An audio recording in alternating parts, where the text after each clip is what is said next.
Já estamos de volta, a gente recebe hoje uma médica especialista em Alzheimer e a gente está falando, inclusive, com esse tema aqui no programa. Grace Helena Letro, mais uma vez, muito obrigada pela gentileza da presença. Agradeço. Grace, eu tenho uma dúvida. Geralmente, em que momento da vida a pessoa acaba desenvolvendo, né, o Alzheimer? Existe uma causa específica ou ela já tem aquela predisposição genética? Tá, hoje ainda tem se falado muito sobre isso, né? Então, existem pacientes que são, a gente define assim, doença de Alzheimer pré-senil, que é antes dos 65 anos, e a doença de Alzheimer senil, que é após os 65 anos. A doença de Alzheimer pré-senil, ela tem uma carga genética, então, inclusive, tem um filme, né, da Alice para Sempre, que ela fala, é uma alteração, uma mutação genética que ela tem, então, que ela recebe do pai, né, e ela é 50% de chance da pessoa ter, no caso, né, que ela recebeu do pai, Tá. E aí ela vai desenvolver. Então, existem aqueles pacientes que vão desenvolver a doença de Alzheimer mais cedo, né? Então, tem paciente que pode desenvolver com 40, quem gosta de filme antigo, né? Década de 40, Rita Hayworth, ela desenvolveu doença de Alzheimer com 40 anos, né? Então, existe essa doença com condição genética. Depois, hoje a gente fala assim, existe sim, após os 65 anos, que pode também ter uma condição genética, mas também vai depender muito do que a gente fala do ambiente, tá? Então, de como você se alimenta, de como você constrói sua vida e também desse ambiente que todos nós estamos brigando para melhorar com relação a elementos tóxicos no ar, né? Ou a água que você está consumindo, será que essa água ela é boa? Será que a fruta que você come, a verdura que você come, a gente vive falando, tem que comer fruta, tem que comer verdura, tal. A carne que eu como, será que tudo isso é saudável? Porque sabe-se, então, que toda modificação, né, de determinados alimentos, né, venenos que a gente coloca para combater os agrotóxicos, né, para combater os bichos, isso interfere, tá? Então, por exemplo, há um tempo atrás eu fiquei sabendo, uma região da Europa estava com contaminação por mercúrio. Então, vai aumentar aquelas pessoas a possibilidade delas terem doença de Alzheimer, que é altamente prejudicial. Né? Na mulher, na menopausa, acaba sendo um período que acaba desencadeando muitos casos, né? Isso, na menopausa, então daí eles falam fazer... Agora, precisa ficar assim também mais tranquilo, porque às vezes fala, eu não posso fazer, ou porque a reposição hormonal para mim eu não me dei bem. Calma, também não é assim. Existem outras coisas que você pode trabalhar, tá? Mas a reposição hormonal tem sido falada intensamente, né? Tem sido intensificado, o que é bom fazer. Entretanto, não é para se desesperar se eventualmente existem outras formas de tratamento. Perfeito.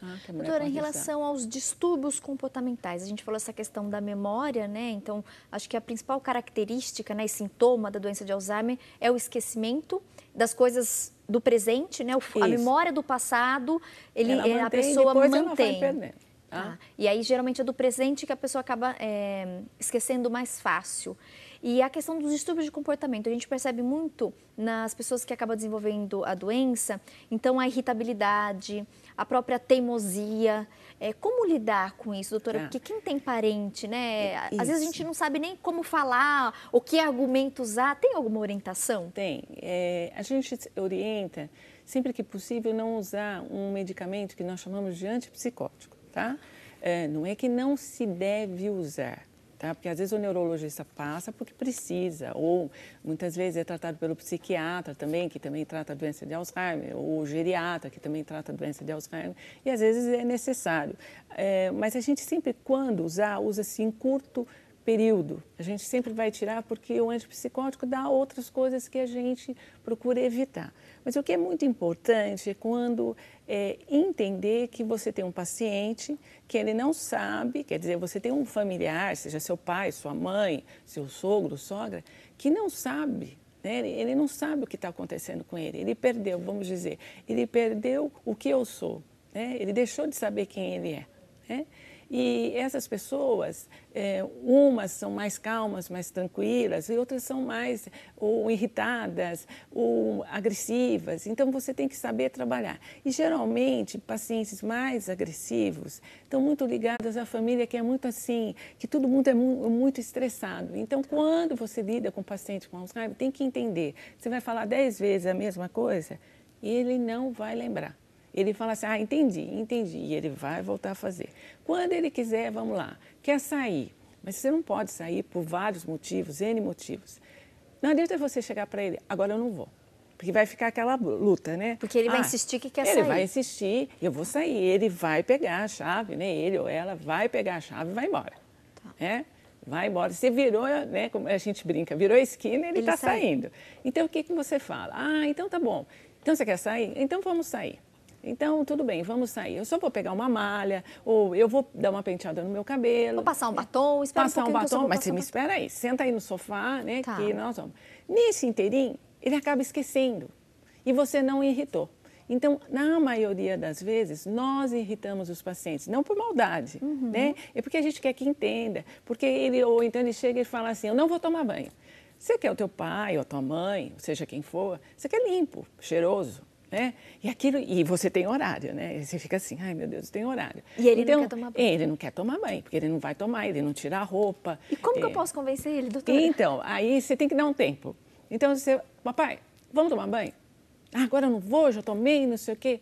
Você dá um tempo, ele vai esquecer, dá uma distraída, aí você volta e aí você consegue. Às vezes não é você, às vezes é um outro, às vezes até o filho mais novo tem filhos que têm uma relação, que isso é muito importante, a relação que os filhos, netos, né, que seriam, têm que ter com o pai, ou os filhos mesmo grandes têm que ter com os pais. Não adianta, é uma doença que qualquer um de nós pode ter, né, porque nós estamos vivendo mais, consequentemente temos mais chance. Então, é saber lidar com calma, com tranquilidade, conversa com o seu médico, ele vai te orientar. A gente sempre assim, é muito enfático, às vezes a gente, porque às vezes a família chega e fala, não, precisa dar um remédio. Né? É bem assim, mandatório. Não é assim.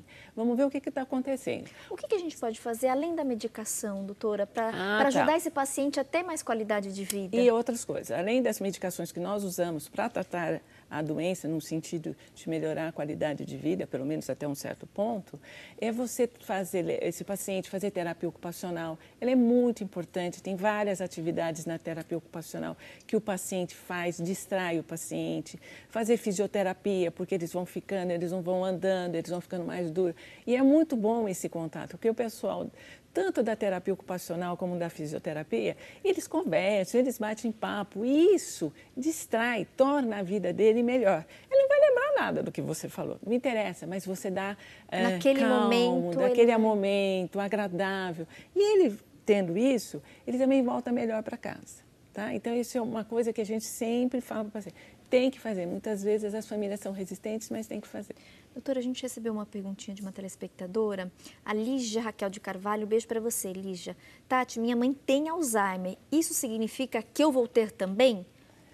Obrigatoriamente ela vai ter ou ela tem chances de desenvolver, doutora? Então, eu não sei com que faixa etária a mãe dela, mas provavelmente a mãe dela deve ter adquirido depois dos 65 anos, né? Então, assim, o que a gente tem falado?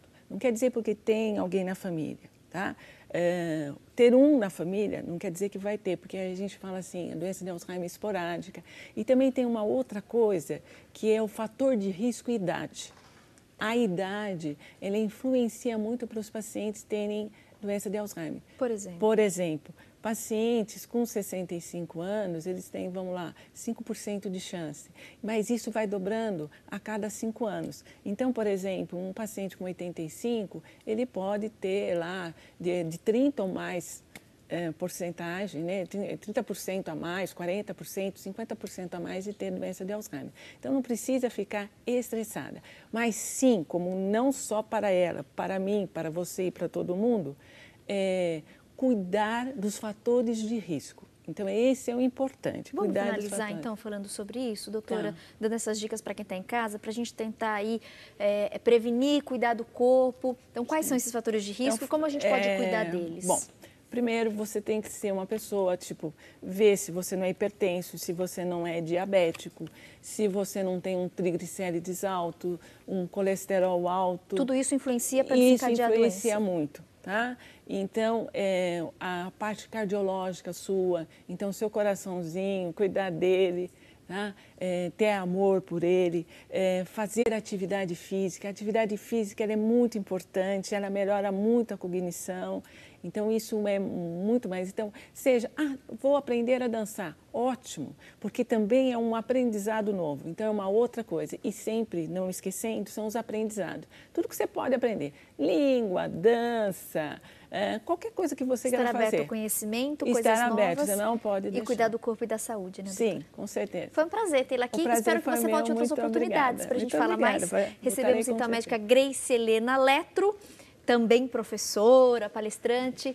Mais uma vez, boa tarde, obrigada pela presença. Obrigada. Turminha, vou fazer mais um intervalo rapidinho e na sequência a gente volta com mais dicas de arte e dicas de moda. Continue conosco. Foi um prazer.